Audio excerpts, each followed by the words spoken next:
This is a very simple but popular scene of the boats and the water. When you're putting in your background, try and blend it so you can't see where the two colours join. Keep the corners darker and keep that white in the middle. The colours we're using are red. That can be cadmium red or warm red or vermilion red. Ultramarine blue, and we need plenty of white. And we start by covering the whole area to be painted with the white. And when you finish coating it with the white, finish your brush strokes in a horizontal direction, very horizontal, because if your brush strokes show through the water, they'll make the water look flat. Start the blending by placing the ultramarine blue in the corners and blending it towards the middle. Keep away from the centre. And then you can place your red around the centre, as I have, and blend that also. But again, keep your brush away from the centre. You must clean your brush regularly. And with the cleaner brush, start with a little bit of red and blend it out from the centre. Crisscross, crisscross, and keep that very pale pink in the middle. The blending can take a lot of work, so take your time and slowly move it out into the dark colours. You might have to apply the colours 3 or 4 times. And a good idea is to have a clean brush ready to tidy up the middle of the painting, because if you touch that middle of the painting with the dirty brush, you'll lose your crispy white. I spray mine with water, and you'll see the water runs down all over the place. Don't spray your paintings with water if you have any detail on them.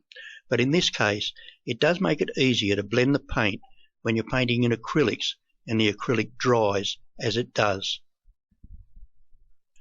When you finish your blending, yours mightn't look exactly like mine. It doesn't matter, as long as it's darker in the corners and nice and bright in the middle.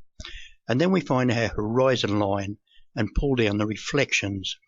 Well, my brush is rather dirty. You might be better with a clean brush, but you find a straight line across the middle of the board almost, and pull it down into reflections. I've lost my white glow out of the middle, so I'll load my brush and give a definite horizontal line right across where I want the white. And then I'll pull the reflections down again over the white. This time I'm using a cleaner brush. You might want to put a ruler on your painting to make sure you are getting a straight line and to make sure it's the same distance either side from the top of the painting. By mixing the two dark colours together, that'll give us our darkest colour, and a little bit of white in there because we don't need it that dark. Now, as I've mixed it there, we've got a choice of tones. We've got from dark to light. I'll pick up a medium tone and start blocking in what will be the buildings. At this stage, I'll put the buildings where they correspond with what might be a reflection. So if you have some unexpected reflections, you can put your buildings on the bank to correspond with those reflections. Just block them in with down brush strokes. Keep them faded and little on the edges. Now, I've loaded that brush with 2 colours. That wasn't deliberate, it just happened like that. But it's good because it's giving me the sides of the building as well as the front of the building in one brush stroke. Copy your brush strokes into the water.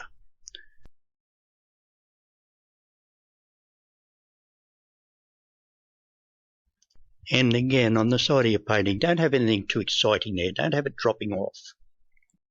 And pull the reflections down into the water, not too far, just down a little bit, right across the painting. So now we can put detail into our city with a painting knife. When you load your painting knife, load it with a mixture of colours. Don't load it with one colour, and then you'll get a mixture of colours come off the knife. Put your reflections in the water, and with the knife, with a very horizontal line, you can draw what is the bank or the wharf or whatever's there. It's a good idea to move your whole body across while you're drawing straight lines like this. You see that mark there? It shouldn't be there, so let's put something on the bank to correspond with that mark. I don't know what it is, it's just something there, and if I don't like it I can change it. I could put a building there if I wanted to. I'll put a light line.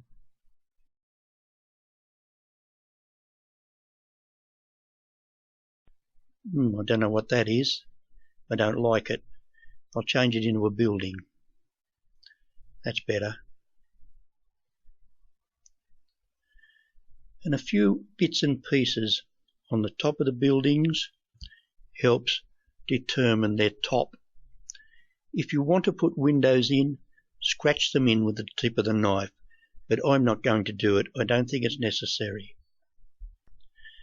Now with your knife loaded with pure white, we can put in what would be the sun glistening on the water. These must be perfectly horizontal and not too many. And as they come towards you, they get further apart. And as they come towards you, they also get brighter and slightly wider. Now for the boats, load your favourite brush with a medium colour. Not red, not blue, just a medium colour.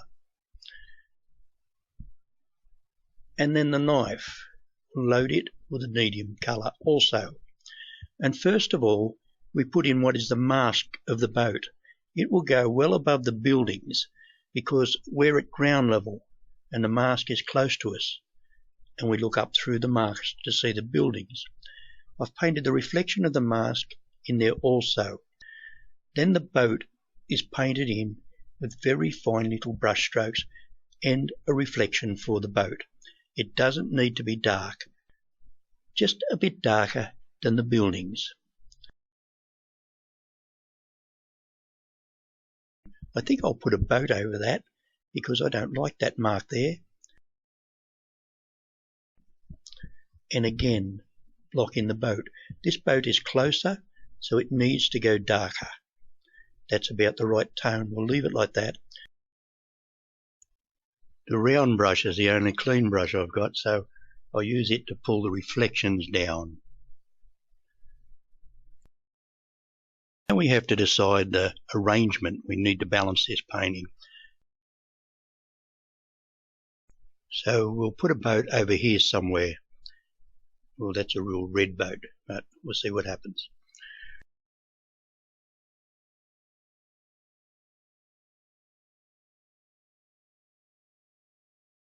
One's blue and one's bright red. It looks a bit odd. I'll put my reflections in and then we might retone the boat. We'll make the other one a bit red and we'll make the red one a little bit grayer. That balances it a little bit better. Back here in the distance we need some little boats. They don't need much colour on them.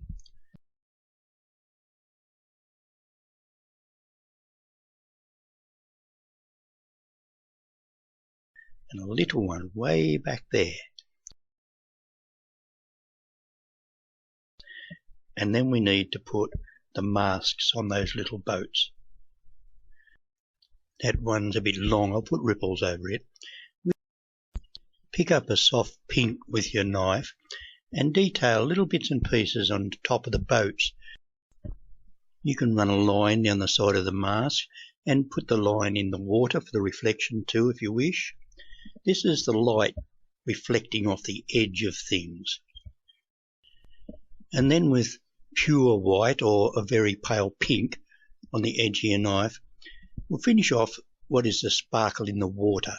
So put it here and there and a little bit under each boat where the water and the boat join. This is where you can touch your painting up and put the white lines over something that mightn't look quite right. The white line can hide a lot of mistakes. In the foreground the white lines are further apart and are a little bit bigger. It's most important that these lines are perfectly horizontal. Not too many, but just enough to break up those reflections so they look a little bit more natural.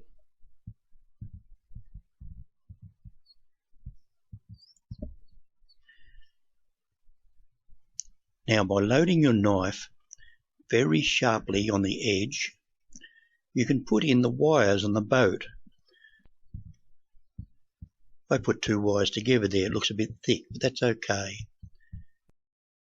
You don't have to see every wire. There's some wires you don't see.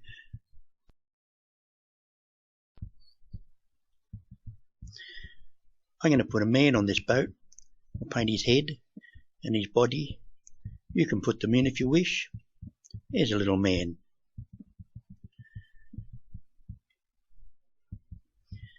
With the little round hairbrush, I'll load it with several colours, some light and dark. Make sure I've got white on it. There we are, two colours. And we'll paint in some seagulls.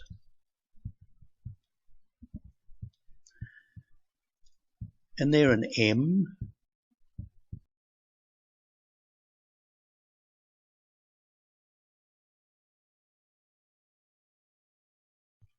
My seagulls always fly in the same direction. It's better to have too little than too many seagulls. We don't want to clutter the painting with seagulls. Put a flag on top of the boat, and we take our masking tape off and see what we've got.